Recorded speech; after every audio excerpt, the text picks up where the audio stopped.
Good morning, Fred. Good morning, Sam. It's nice to see you. Oh, we got a guest here. How's my hair? We got a guest. Your hair is looking fantastic.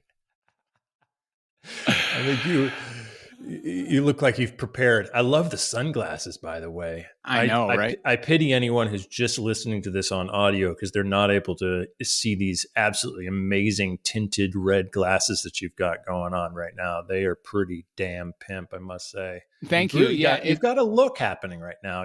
Sometimes you don't really have a look, and right now you've got a fucking look, dude. Yeah, you're about the third or fourth person who's spoken with me today, and everybody has commented on my look, but really, I'm still the same dude, except with the dilated pupils that come with taking acid in the morning, it's really important that I cover it up so that the public doesn't think that somehow I'm tripped out. Right. Yeah. And you wouldn't want to announce that on a podcast or anything like that. No. Yeah. My reputation is already a little bit thin. I hear you. So when I start talking like that, if I actually was able to show off dilated pupils, it's possible that would push me over the edge and make the whole validity, like the whole credibility of this program like crash it into the ground. And I can't afford to do that. I'm on my last leg, Sam. This is all I have left. So we got to keep all the things covered. Yeah. Well, when I saw you, I thought two different things. Either Fred wants us to think he just got out of prison or he's tripping on acid. One of those two things. And it's funny. Like in some ways, both those things are true. Are true. Yeah. That's what makes them interesting. So we've got a guest here with us today, we usually do, Fred. Yeah. Are we in broadcast? What the hell? Oh, no. I guess that's what happened when I hit the record button. We're a minute and 58 in, and I'm busted, like in a big way. Oh. Yeah, exactly. The first question I'm going to ask this guest, who is Parker Howell today, and we're going to get more into who Parker Howell is, but first question I'm going to say is, what the hell is a hang on what is going on? Come on. No, my computer's giving me a hard time right here. Sam. It was like here it is. A short ranged carbon dioxide ballistics generator. What the hell is a short range carbon dioxide ballistics generator? Fred Moss, you must know something about that, having just taken a head full of acid and getting out of prison. Well, there's no doubt that I know a lot about it, but what I know about it isn't really going to work on this particular dimension this morning. So we really got to ask you for the translation that works in the 3D model, because most of this shit's being delivered in the 3D model. Can you just help us out? Yeah, the short-range carbon dioxide ballistics generator is a really fancy way of saying a dry ice cannon. A dry ice cannon. A dry ice cannon. Yeah, back in college in Science 101 class, we all had a big science fair project due, and everyone wanted to make a volcano out of baking soda. Oh yeah, I did that. Vinegar, and I said, that's the science fair of the past, guys. We need to up our game, and we need to build this cannon, and we need to shoot a softball over 300 yards, and we did. And we wrote a brilliant paper, and we actually went to war with another group that was doing the science fair project of a short range, a vinegar and baking soda volcano. We said this project is going to replace that project as the de facto way of teaching young children and getting them excited about science and engineering. I love it. Well, dry ice cannon. My son, how old are you, Parker, if you don't mind? I'm 33 years old. Okay. So I have a son who's about, 33 minus 30. 1 second. Your son is 3 years old? No, my son is 3 years younger than Parker. Oh my God. This thing, I'm always concerned about where gets a little weird, doesn't it? I never know where to start. Shit, man. This is we're starting here. We're starting at the fact that Parker apparently did his first project on a Mac Classic, even though you're only 33, which would mean that I would think it would be at least a Mac 2 by that time. So when did you get going with programming computers? What just give it. We're off to a fucking rough start here, by the way. It's just plane is ready to crash already. But we're going to talk about is this edited or no. Actually, this won't ever be. And not only is it not edited, there's no way that this is going to ever be broadcast. So just continue, sir. Nothing. Don't worry about it. Don't worry about it. And I guess the other question while we're here, are we recording video as well? We got video. Sure. That's why your shirt matches my glasses. So we're all good. So rock on, Parker. Talk to a little bit about this Mac 1, Mac 2, 33 years ago. Your dad, Park, and what the hell? What's going on? Sure thing. Yeah. It was really interesting at the time. Park was working at a small advertising agency in Phoenix, Arizona. And he had heard about this thing called a computer back in the day, and he could not convince the agency. I would be hard pressed not to interrupt that. In fact, I was arrested in Phoenix, Arizona. So, but anyways, that's a subject of another podcast. We actually talked about this. It is a previous podcast. I spent the night in Maricopa County Jail, but anyways, let's get back to you because what you have is way more interesting. We got to go back. You got to tell me what you did real quick while we're okay. Well, I'll tell you what Arizona. I did, and I almost did it again last night. By the way, on our way home from San Luis Obispo yesterday, we went to Pismo Beach for the weekend, and on the way home we stopped for snacks, and we picked off some. Sam, what do you think we picked off? Salami. Absolutely. Thank you. Salami and whippets. It had nothing to do with. Is that innuendo? There was a Bash's, and my friend Spencer, may he rest in peace, he suggested that we try some salami, and I was like, because I was shopping, because I had just been hired for a job in Phoenix selling guns. I'm just saying. Not a baby. Yeah, I know. And anyways, we were buying groceries, and Spencer thought we should eat some salami, so he opened up a little thing of Eckrich salami, and then he gave me one of those pieces, like, it looks like the plain deck of cards. He gave me a piece. We both had a piece. Yum, yum, yum. And it was just horribly rancid. And then we put the pack back on the shelf because we weren't going to buy it. We sampled it and then chose not to buy a now open pack of salami. And when we were walking out of Bash's that evening, about 6:00 on a Friday, I was slammed with some handcuffs and charged eventually with petty theft by not only just a security pimp over there at Bash's, but also their city police, Phoenix, and then the Maricopa County police, and then frankly the state of Arizona police showed up because I was a vagrant at the time. I was halfway between here and there, and I didn't know that there was anything wrong with being honest about that. I mean, he said, "Where do you live?" I don't know. That's not the right answer. And it wasn't even the right answer when I was 23 when this happened.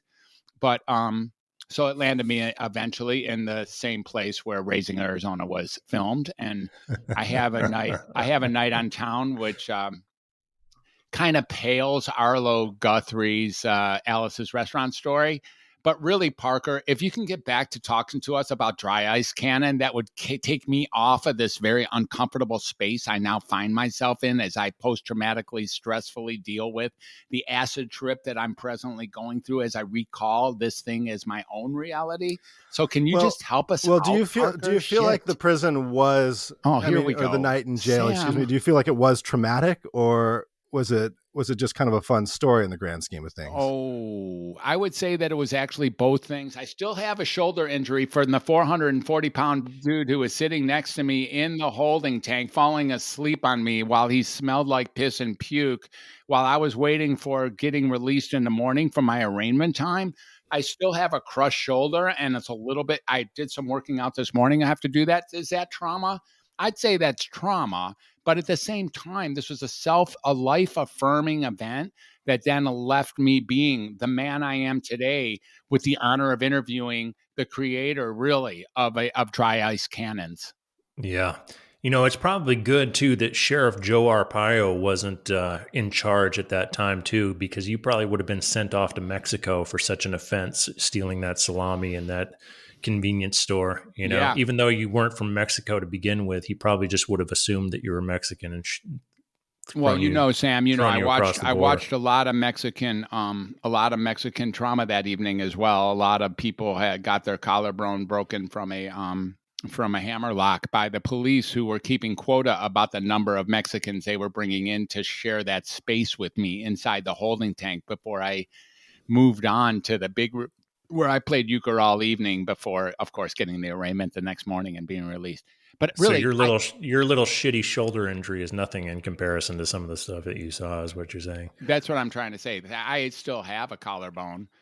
Yeah. That's good too, because if I would look, let's say that Parker convinces us to buy one of these products like this Canon shooting dry outs. I'm going to need a shoulder to get that done. So in the end, thank God someday you might not need a shoulder for that. Someday technology might get to the point where you can Parker. just be your arm there, buddy. Yeah. This is yours. It's your place. Please help me out, Parker. I'm the host.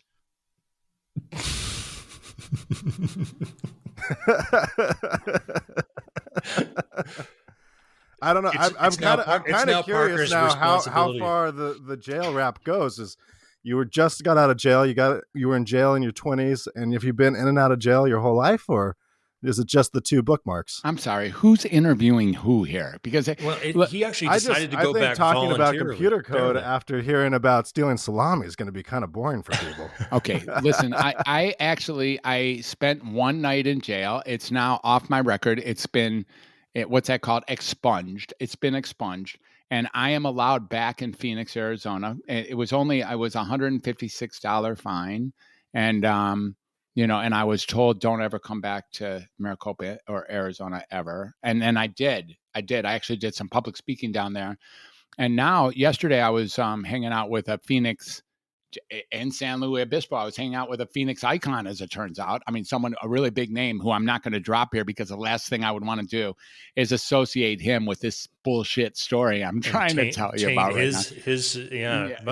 He's kind of hoping tainted by association. Exactly. We're not going to go there. But as far as me being arrested anytime recently, the jail I was speaking of that I just got released from is the jail of my mind. We're not talking that's even more about, interesting. It is more interesting, but it's no way is it as interesting as cannons that shoot out dry ice. Well, this seems segue. I feel like this is all going to kind of loop around, right? Yeah, this is segue worthy. Let's let Parker take it from here, because this is definitely segue. How are you working on getting us out of the jails of our mind, Parker? How am I working on getting you guys out of the jails of your mind? Not necessarily me and Fred, but just in general. Us humanity is what we're talking about. Humanity. Are you doing anything? Are you doing anything about this, Parker? This should be a pretty goddamn easy segue. I gave you the bridge and you walked right off it. Son of a bitch. Yeah, no, I'm thinking about. There's a couple angles. We need to train our guests before they come on. The police officers. Let's talk about police officers training. Oh no. A little bit about what I do, real quick, is I make virtual reality. I'm a producer, director, technologist of sorts. And it's the. Could you reproduce that evening at Bash's for me? Do you think you could reproduce that evening at Bash's? I'm actually thinking a reality that would be cool for you would be like you go inside virtual reality and just endless salami. Oh, dude! It's just Fred's Salami Emporium, and you can just have as much as you want. Well, we stopped by, Paso Robles, Paso Robles. We stopped by there last night on the way home from SLO. And sure enough, we bought ourselves 8 ounces of salami, and with some cool mustard and stuff. But I told my wife at the time, I'm like, honey, I dare you to open this pack, take 2 pieces of salami, eat it, and then put it back on the shelf, and let's see what happens. She's like, no, Fred, we're not going to do that. But for me, that's the level of post-traumatic stress that we're talking about here. That's the repetitive nature. That was reliving it. That was feeling that dude, that 440-pound dude on my shoulder, crushing my shoulder. That was feeling me, watching, being in the back of the paddy wagon with Joe while he was interviewing me about whether or not it was my first time in the clink. I mean, there was a lot of things that happened that evening. That was me playing euchre or, buying a pack of cigarettes in order to have currency inside the big house. There's a lot of things that were going on. Is that when your sense of rebellion began, or has this been something your whole life? Sure, Parker. I was a good boy until right then. And then right then is when we turned that shit upside down. Yep. That's how that went. Yep. That's right. Good story. I'm gonna roll with that one for a while and see how that works. Yep. It was the salami and the big guy falling asleep on me. Yeah, I was on my way to. It's kind of funny because that guy who fell asleep on you, that could have been really anywhere, right? Well, it was. Yeah, it's not the only 440-pound dude who fell asleep on my shoulder. If that's what you're asking. Yeah. It sounds like there's a history of this. It's not an isolated incident by any stretch. Yeah. It sounds like your connection with giving is almost maybe perhaps parasitic. Like you give and you give and you give, and then you find yourself crippled from the weight of what you've given. Whoa. Wow. Probably good diagnosis right there. Wow. Yeah. Look at him. He takes a sip of his whiskey before we continue. That's so great. Oh my God. Let that one land. Ooh. Mm. Yeah. If you guys want that whiskey, you're going to need to buy the video subscription. I did have tequila this weekend, by the way. That's a whole different story. But speaking of Mexico, does Mexico create anything but tequila? Because there's a lot of tequila in Mexico, isn't there? I didn't know that tequila came from a blue cactus, for instance. I had no idea that 100% agave tequila, which is way different than like Cuervo, is like a plant medicine that actually produces a whole new life on the backside of imbibing in it. I had no idea. That's what you get for making the mistake of being in recovery for 20 years or whatever the hell that was. You missed out on a whole evolution, Jeez. Right. Now I'm in post-recovery. I know. Anyways, Parker, talk to us about this VR Canon thing and dry ice, because this is getting old. Seriously, let's rock this boat. Gotcha. Well, I think the segue that we were going to do was talking about the police officers. Oh no, that's right. Who are sure like America's favorite people at this point in time, right? Defunded. Yep. Yeah, exactly. Defund the police. That's a growing trend out there. Mm-hmm.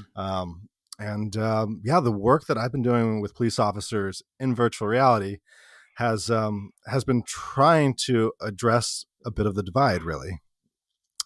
Basically, what we've been doing is we've been creating these virtual reality simulations where police officers can see what it's like to go into a dangerous setting and can pre-visualize what it's like and hopefully relieve a bit of the stress, the tension, as well as train them on, best practices and how to disarm things without things getting violent. And then the big part, and why I think virtual reality is such a fun place for it and exciting, is that the virtual reality allows for this greater sense of empathy than really any other format.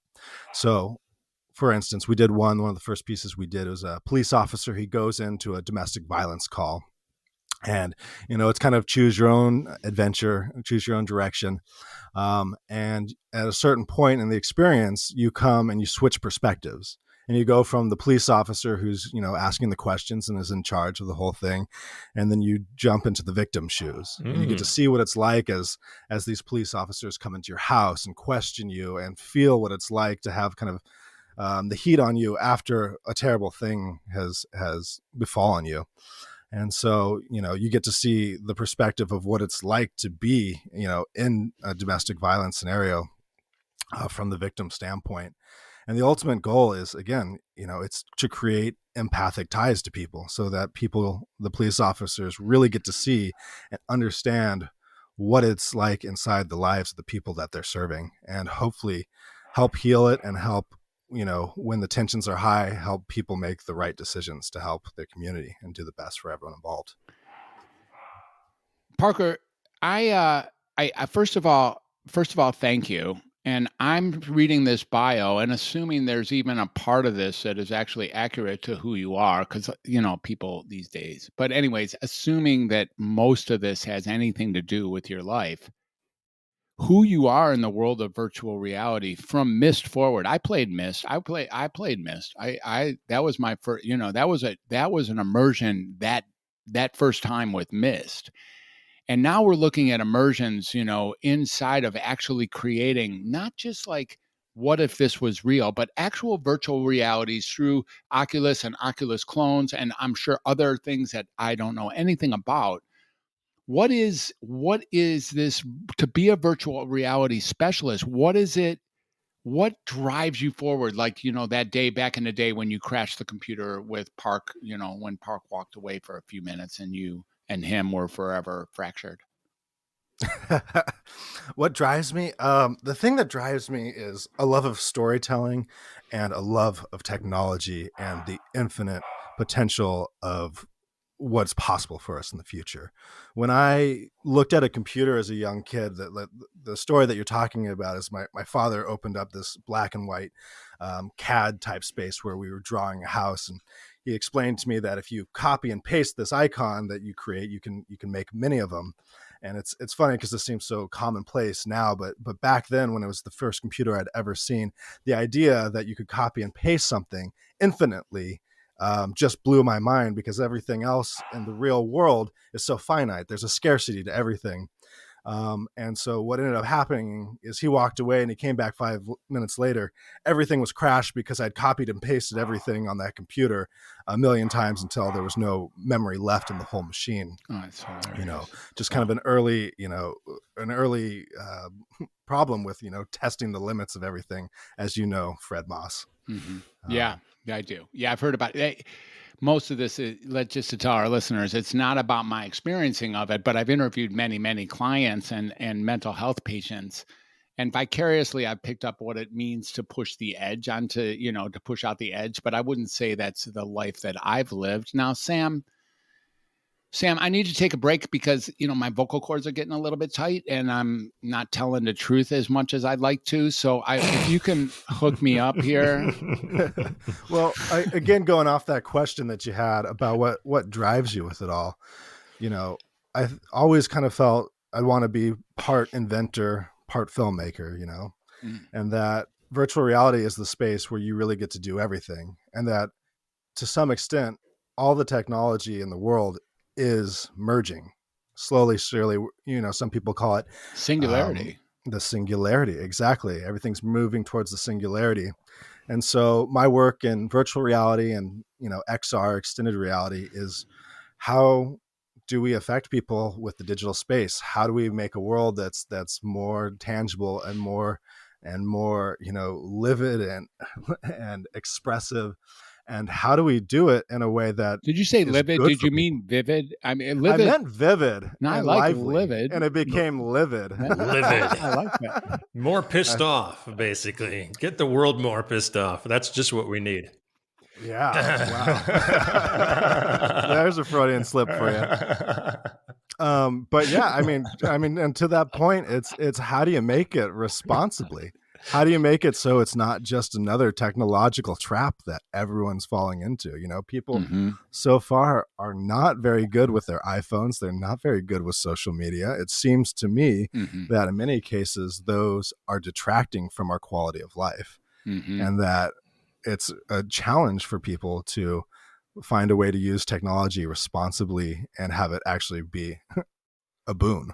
Wow. So in addition to the technologist and programmer part of you, there is also the spiritually awakened aspect of your life. So tell us about that. It sounds like you, like many, had a mind-opening experience at Burning Man and became forever changed. So let's hear about it. Wait, but before we do, I'm going to read that paragraph because there's something there that's really kind of tricky. So it's a short paragraph. It says, after college, he moved to Los Angeles to build a career in film and television.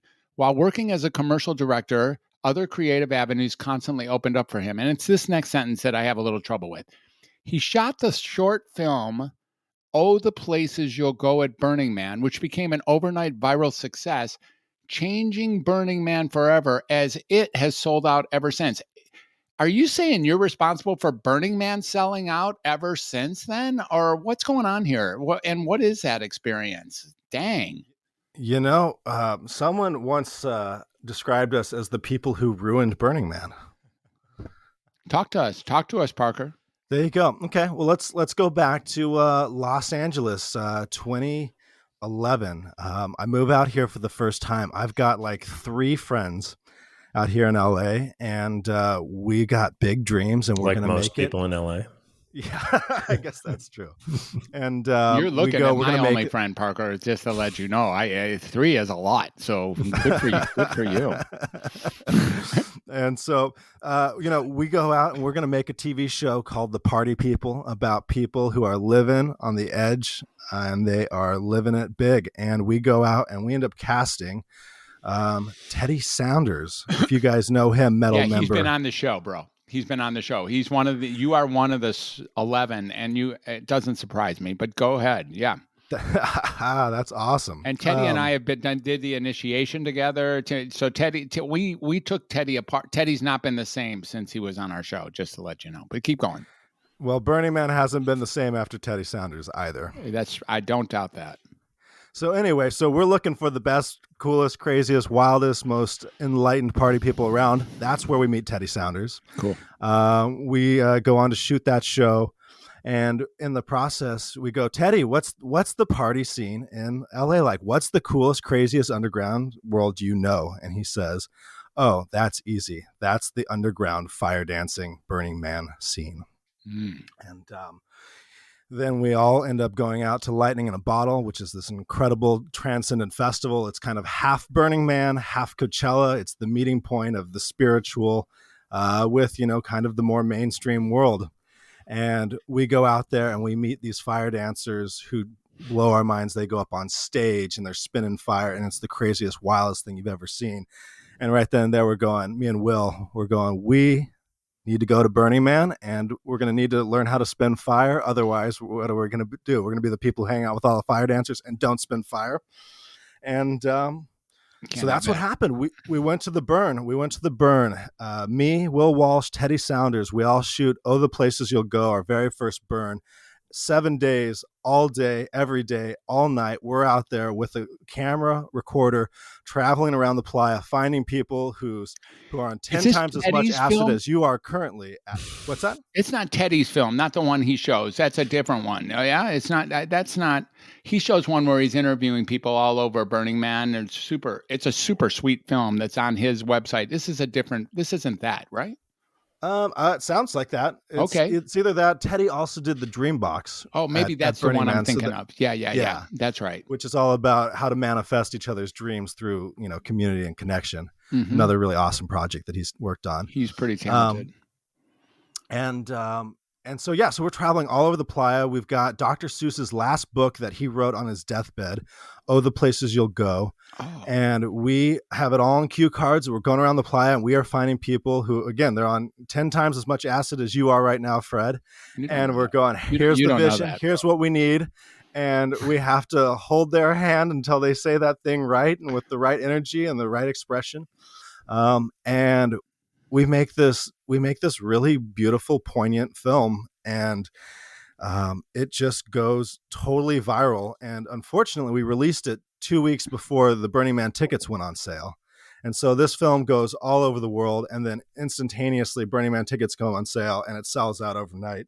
And the thing about Burning Man, which is really exciting about Burning Man, is everyone's always talking about Burning Man is dead. It's over. It's ruined. It's never going to be as good as it once was. And you've got people saying that since 1993.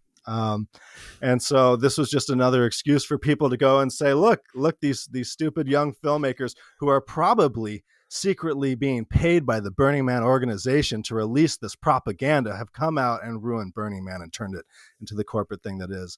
The truth is, Burning Man is paradise, but paradise means a different thing to everyone. And so it's everyone's different paradises all dancing together. And for some people, they just want to go out there and do yoga and say namaste. And some people want to go out there and light things on fire and burn shit down. And some people just want to go out there and prank people and mess with people's heads. And all of that energy all swirling together is kind of the best way to express what is the burn. Well said. Mm-hmm. Not bad, Parker. And so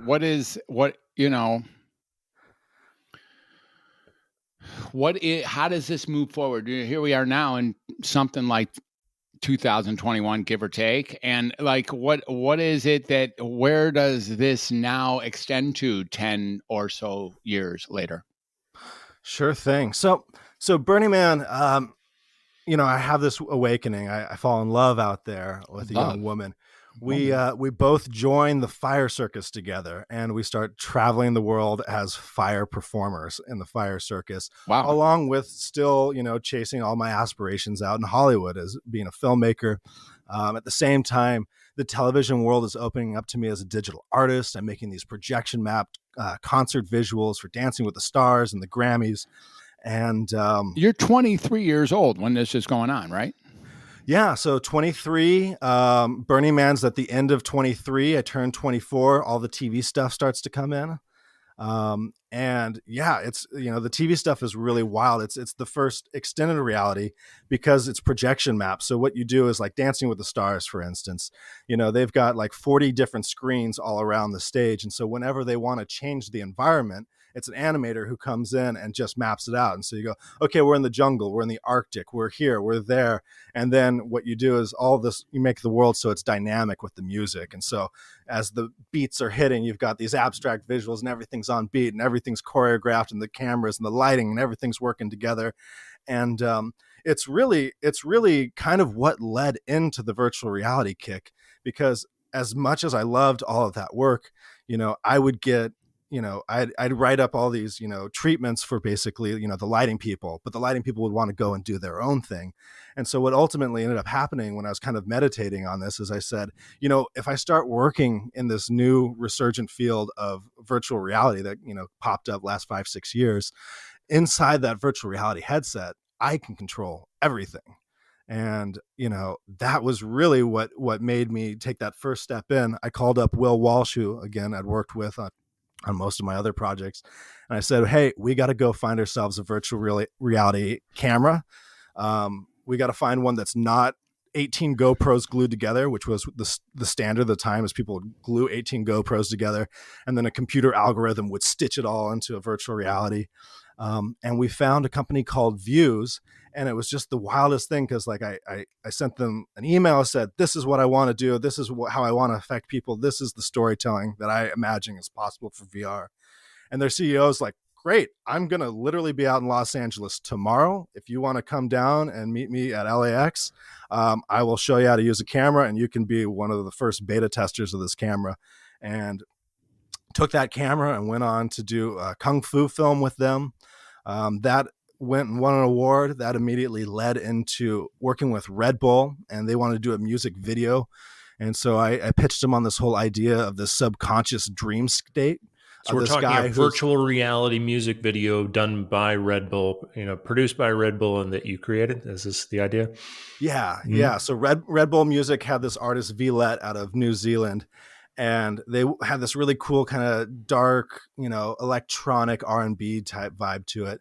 And so I pitched him on, hey, here's the story. It's this like unrequited love. It's this guy going through this breakup and he's dreaming about Violette. And we're seeing him fall like deeper and deeper into these layers of subconscious world. And you as the audience are going to be kind of on this hypnotic journey inside a VR headset. And so we got to do it. We got everything we wanted for it. I got to bring in my team and make this really wild video where you start off in kind of reality and it just starts to break apart until you end up midway through in a fractal universe. That sounds like our podcast every single episode. 100%. Pretty much. That pretty much describes it. Yeah. Yeah. So if you guys need visuals for your podcast, let me know. Man, it's just an everyday experience. It's, hey, if you got some way to capsulize that and give it to us and let others know what our experience is, I think you've just hit it right out of the park just now. That's a podcast. So cool. So it starts in the salami emporium and then it breaks down into the fractal nothingness. Exactly. Couldn't have said it better. Let's put that in our pitch to Spotify. Let's get this baby done the way it's supposed to be done. That's great. So from the beginning, I was looking at the VR as very much kind of consciousness altering technology. And, the further I got into it and the more that I was studying all the different aspects and angles of it, the more I realized I have to get into the video game engine side of this, because not only is it where VR is going to end up, it's where XR is going to end up. It's where everything technological is going to end up somewhere. Facebook just came out and announced they're going to build a metaverse. It's going to be an alternate universe that connects the internet physically and geographically, and who knows what else magical things they're planning. We'll see. And when you say video game engine, exactly what are you referring to? Are you referring to programming, a platform? What's, for those who are unaware exactly what video game engine is? Sure. So a video game engine is a programming software that is created for people that helps, basically, it helps people make video games. It's software designed for video games. So you think, okay, I'm going to program a video game. What am I going to need? I'm going to need physics already involved. I'm going to need certain levels of object interactions, players, controllers, inputs for this, that, the other thing. And all of that gets wrapped up into one piece of software called a video game engine. Got it. The two main ones that people are developing virtual reality in are Unity and Unreal Engine. Unity is kind of the hacker's approach. It can do a little bit of everything. Odds are, if you got a iPhone app, it's probably done in Unity. Unreal Engine comes from really high-end visuals, glossy first-person shooter world, and it started off with Unreal Tournament, a video game that came out 20 years ago. And they said, we're making some money off the game, but the engine that we made to make the game is actually really popular. And so they went out and created, and made a whole business model around selling the engine for making their video games. And so this is the same technology that is being used for movie making these days, such as with The Mandalorian as well. Absolutely. So Unreal Engine is doing what The Mandalorian really pioneered, and before that was the live action version of The Lion King. But they call that virtual production, which is another version of, again, extended reality, XR. But in virtual production, what you do is, instead of having a classic green screen, you replace those walls with LED displays. And what's happening is you're tracking the camera in real time using, the same sensor technology that's used in, the early VR headsets. And so you're tracking the camera in real time, and all the LEDs are then inside the video game engine, that your whole background of your scene and your world is updating frame by frame in real time with the exact right parallax of where it would be from the camera's point of view, as if it was in the world. It's essentially a holodeck is what virtual production is. And that was actually really fun, because I got to work on an early version of that on a Dungeons and Dragons show called InstaQuest. And basically, we were looking at the technology before it was really like mainstream, before The Mandalorian had really blown up. And we were looking at it, and I was like, wow, this is so amazing. This is all happening in Unreal Engine, and people are making these beautiful cinematic, shots and experiences with this. What if we also use the fact that it's a video game engine, and so we make it interactive?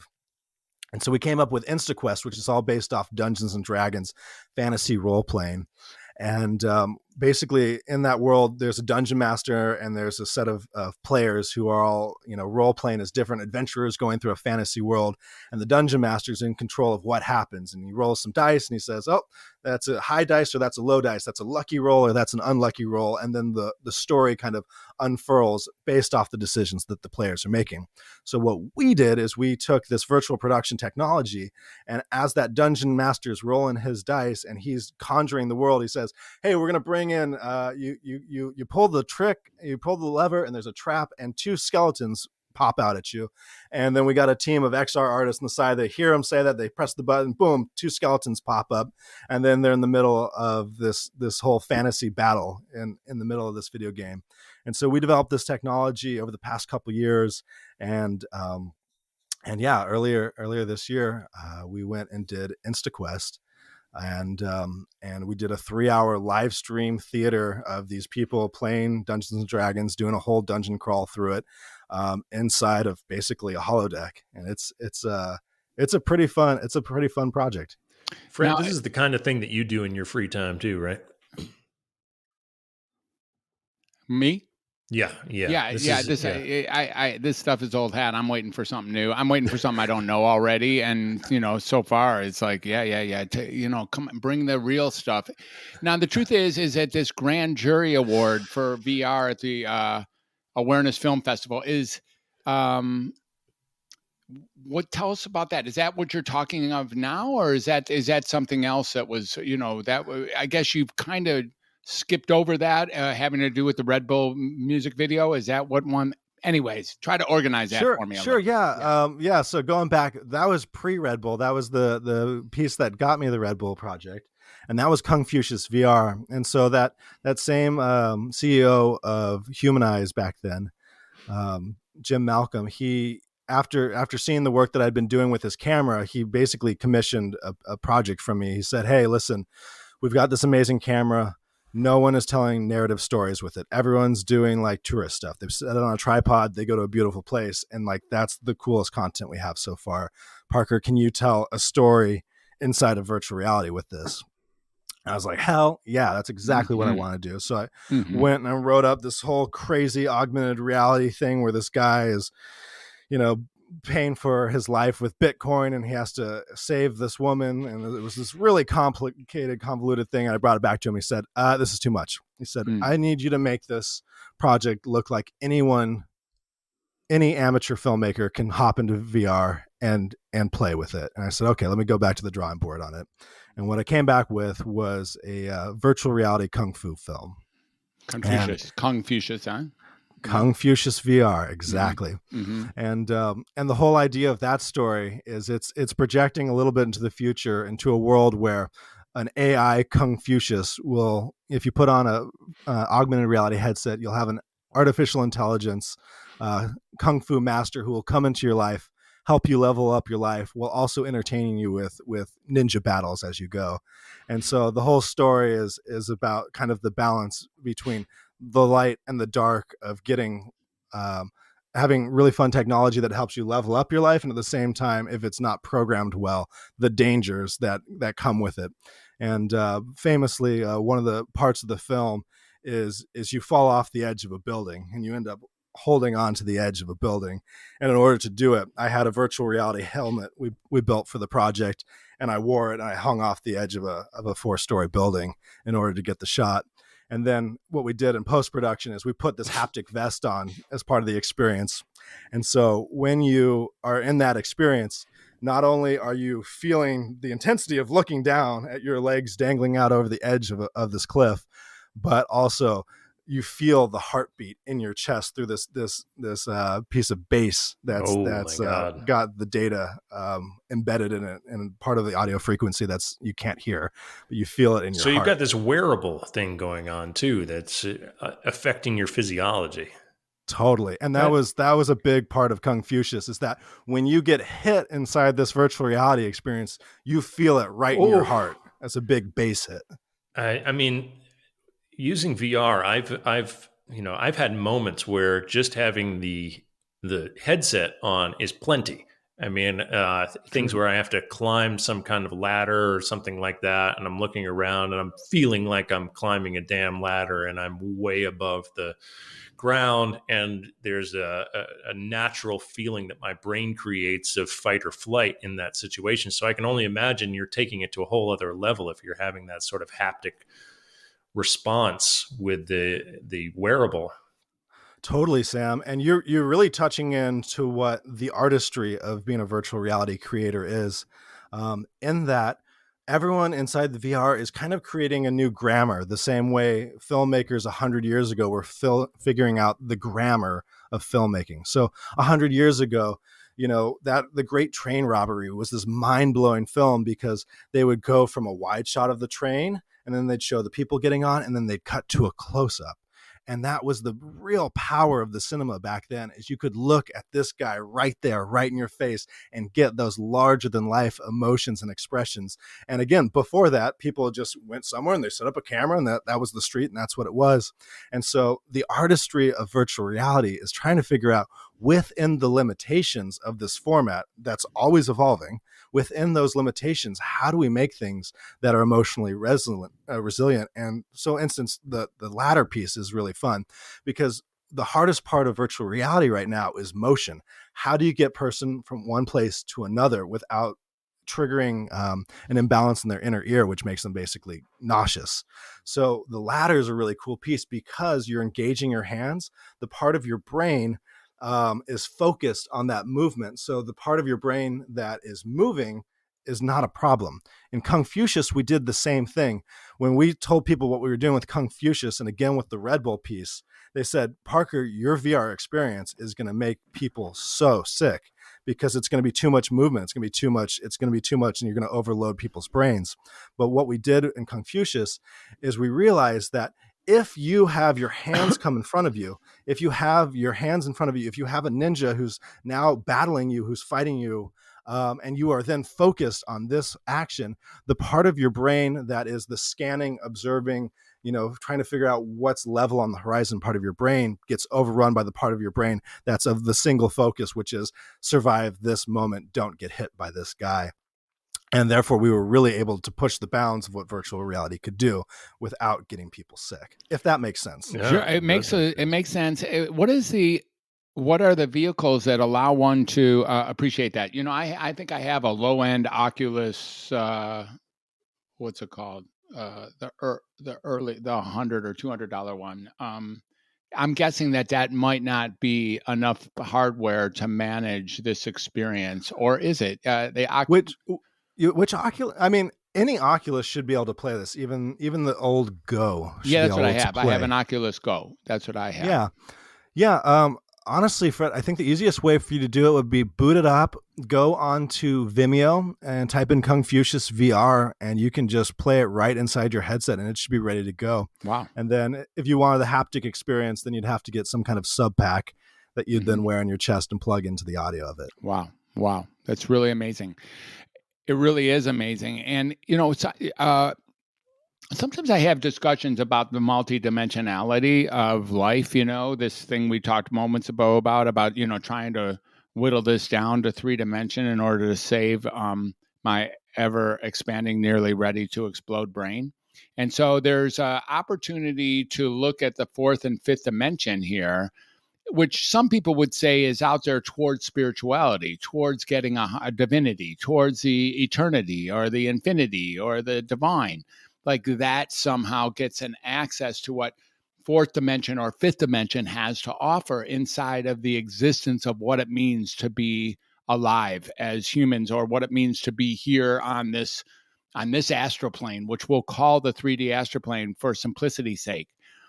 To me, I see what you're up to, taking it into dimensions that are like, this is multidimensionality for sure, but this isn't the same level of this is like a different realm of multidimensionality, and that you have some capacity to merge the multidimensionality that I'm referring to with the multidimensionality on ground that virtual reality or XR is providing to humanity right now. Are you really able to bridge 5th dimension with other 5th dimensions, or what? How would you describe who you are for this whole combination? Beautiful. Great question. There's a few different ways of answering that, and it's because I think there's obviously a few different ways to look at what the 5th dimension is.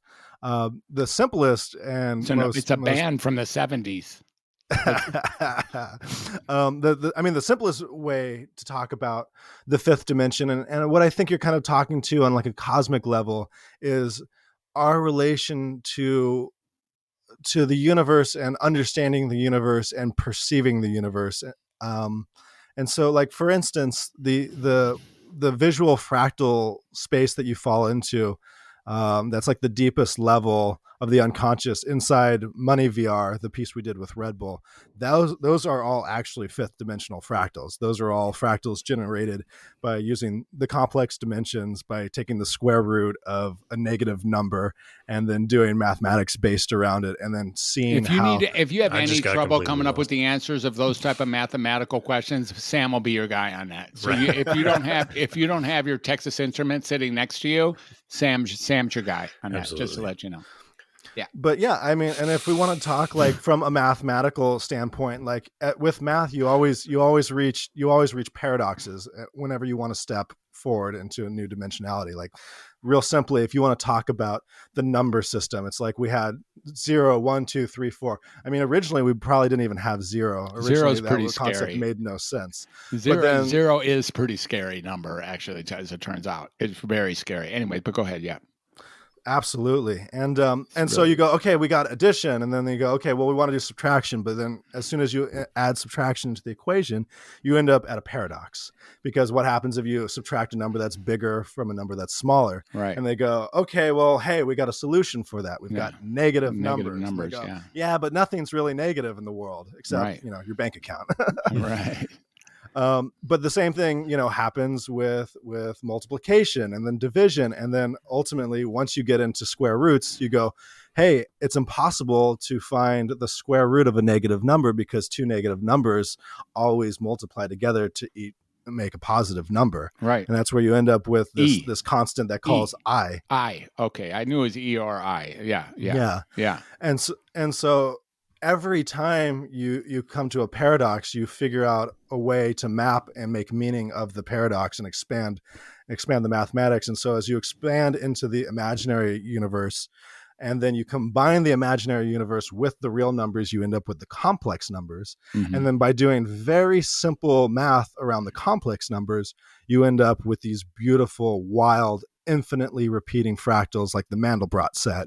And then what we did with the virtual reality version is we took a version that's essentially a three-dimensional projection of these complex universes, and let you expose yourself to them. And it's funny because you look at it and there's a sense of awe, because part of you gets it. Part of you says, I get this. This is a part of the universe. I feel this. I see this in nature. I see this in plants and living things. I see this in the spiral arms, the galaxy. And then part of it is so alien to you. And I think it's kind of merging those two worlds of what's known and what's unknown, and what is working on a primal level. It's those mergings that is really what creates awe. Mm. Wow. Okay. Wow. That's like halfway between E and I. Awe. Yeah. And so, speaking of awe too, is like you said, why did you get into VR? It's like, I told you a bit about why I got into it. Why am I still in VR? A lot of people who jumped into it, 5-6 years ago, got out of it because they're like, you know what, this isn't as cool as we thought it would be. I'm still in it because I experience awe in the people who come out of my virtual reality experiences. They pull off the thing and I look in their eyes and they go, holy shit. And to me, that is cooler than a million people watching the Grammys. Mm-hmm. It's cooler to see one person.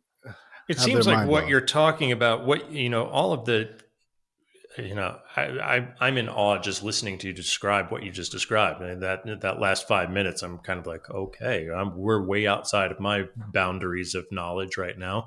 But I am kind of picking up the level of sort of out of the box cosmic mathematical thinking that you're talking about here, and the way in which you can essentially reproduce nature's awe through VR in a way that is incredibly compelling. Now, perhaps, am I wrong to suggest that it is through that way of looking at VR's potential that keeps you in a state of awe around it? Because it's not just looking at it as, well, cool new game, or, oh, wow, this is cool. I can stand on top of a mountain. Neato. That kind of thing, while cool, can potentially sort of be limited in terms of its scope. But what you're talking about is bringing in a whole other level of, like you guys were just talking about, multidimensionality to it that actually is contributing to your own awe and is giving you a creative outlet for your own awe of nature, essentially. Absolutely. And the other part of it is, we talked a little bit about the singularity earlier, but when I look at virtual reality, extended reality, the merger of the known world and this new wild digital world, when I look at it, I see the building blocks of everything I could possibly imagine already in existence. I see the technology. I see the code. One of my clients that I work for is GitHub, and they're the largest repository of computer code in the world. And I really got introduced to them back when I was getting into virtual reality, because everything you had to do in the beginning, you had to hack together. And so you'd go on to GitHub and you'd find someone's code, and you'd pull this code and you'd pull that code. And then you'd take some, simple geometry and you'd mash it all together, and you'd see if you could get an image to work on your headset. And being in that world, being of that world, seeing what all these coders are doing right now, everything's there. It's all in building blocks. If you want an AI that understands what you speak and how you feel and what you do, that's there. It's just not connected to the other part, that is, how do I make this a fun and entertaining experience? When I think about virtual reality, and again, this technology is already here right now, the ability to go into a VR headset and semantically say, I want to be in a house. Boom, it generates a house. I want a modern bed. Boom, it's like, nope, change the color. Let's make it black. There's proof of concepts of that work right now already existing. And so really one day, I think where the VR is all going to end up in is semantic fantasy creation, where you say, this is what I want. You tell it in real time. It's updating. It's creating these things. And that's going to be a really wild time. Where I am with my work is I just cherry pick the pieces of them as they pop up and I pull it off. This other experience that I'll tell you about here in a second, the cosmic looking glass, there was a piece of Oculus technology that was in total beta where you could go in and track human hands optically from the headset. And I was like, wow, this is exciting. The code was still really rough. Since then, I've seen other coders who've taken it and totally refined it and made it pure. And that's what really happens is, and on the scale of months now, someone comes out with a technology, and then coders from all over the world look at it, break it apart, throw it through an artificial intelligence that refines it and makes it better. So with Cosmic Looking Glass, this was really a foray that came because of the pandemic, of all things. During the pandemic, my godfather, my Uncle Chris, got really sick with COVID, and he went to the hospital. And my whole family is in shock, and we're terrified. It's early. It's when everything is the most scary, the most uncertain. And, they're saying, send them good vibes, send them good energy. And I am, I'm doing my meditation, I'm doing my work, and I'm feeling good, and I'm feeling healthy, and I'm feeling happy that I am, healthy. And I had actually already survived COVID at this point. And I'm saying, universe, how can I be of service? How can I use my gifts and my passion to somehow contribute to this whole madness that we're seeing right now? And the experience that came to me is the Cosmic Looking Glass. And it's basically an experience to help people rework and energize and visualize and create a better world inside of themselves using the technology of virtual reality. So what I did that day is I had a programmer that I'd worked with, who I'd loved, super talented guy. I called him up. I was excited. I said, hey, this is the experience. I got it all figured out. Let's do this. He goes, let's do it. Boom. He goes, write me up a design doc and we'll talk through it. So I type it all out. I'm like, here's the doc. Here's what it is. You start off in this cosmic galaxy, and you're in this guided meditation. You sit at the edge of the universe, and you use this crazy new hand tracking technology to track your hands in real time and visualize these ancient Reiki and Kundalini yoga techniques of sending energy through your body and directing it through your chakral system. And I sent it off to him, and he's like, this is amazing. I am really busy working at Niantic right now, and maybe I can find someone for you to do it. And I said, don't worry about it. Now that I've got it all written out, I can do it myself. And so the next 2 weeks I recorded the whole thing. My roommate has a recording studio at the house. We recorded it, and then did the meditation, found this really cosmic music for the whole thing, and figured out the code to make energy shoot out of your fingertips. And in so doing, I built it in a couple weeks. And then like a couple weeks later, Facebook was like, yeah, hey, guess what? We're just going to allow people to use this hand tracking technology natively on their Quest. And we're like, great, cool. Put it out there. We put it out for free. And it's all in the SideQuest marketplace. So if you go sidequestvr.com and look up Cosmic Looking Glass, if you've got an Oculus Quest 1 or 2, you can download the Cosmic Looking Glass and go on this wild journey. And again, like everything I do in VR, I'm like, this is so exciting because this is just the beginning. This is just the tools that we have right now. But in doing that project, I just look at it and I think there's so much possibility for helping people have a liminal space, have an experience where they'll step out of this reality, step into another reality that actually helps them improve their day-to-day life, that goes in and helps them calm their nervous system, that helps them energize and relax and feel into the proprioceptive senses, which help them feel into their body and listen. And then that listening is ultimately what really helps people awaken and strengthen and feel good. And that hopefully that can be a boon to people, for people who want to do the energy work on themselves, people who want to work with someone like you, Sam, who do men's work and guided meditation, to ultimately make them healthier, so that if something terrible does happen to them, that at least they're meeting it with the fullness of their strength and balance.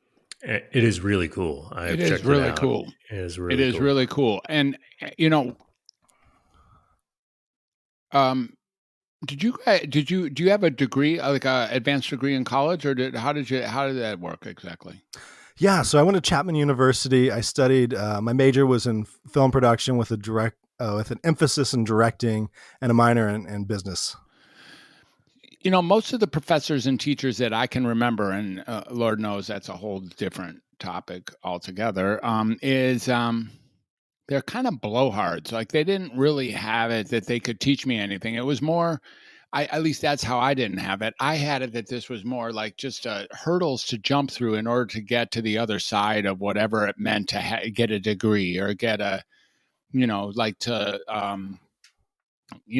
matriculate or whatever. And or to graduate, the whole idea of like getting the next step, climbing up this ladder for purpose. But Sam and I have had the great fortune of interviewing some people in your generation, or people who are up to at least things that to me sound like they're consistent with what you're up to.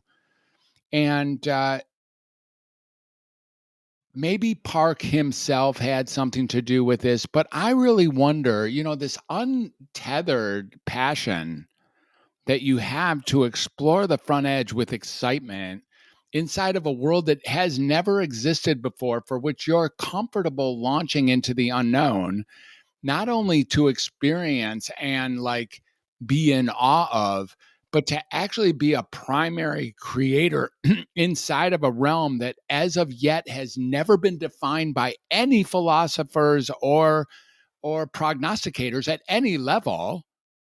Where the hell does that come from? Because it didn't come from your blowhard professors, if you had the same professors I did coming through college.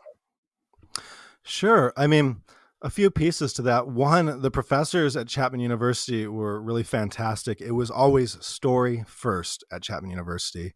It was really funny, actually, being as a directing emphasis at a film school.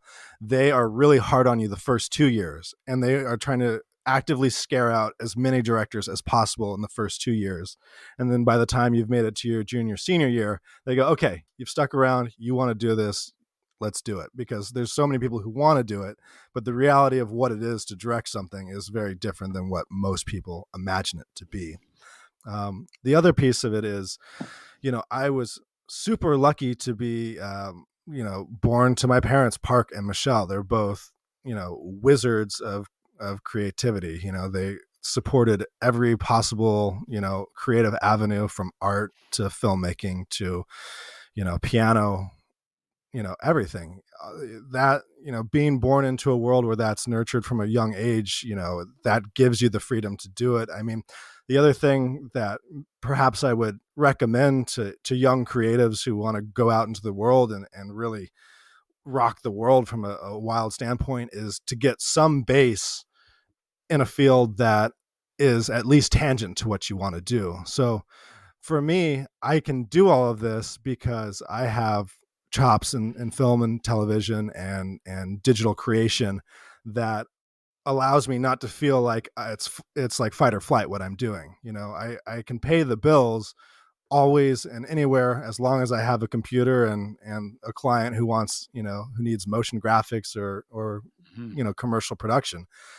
Being able to do that, being able to have, steady footing is really, I think, the secret to be able to be creative without feeling like the reaper's coming for you if this virtual reality experience doesn't pay off. Other people think, no, that's not the way to do it.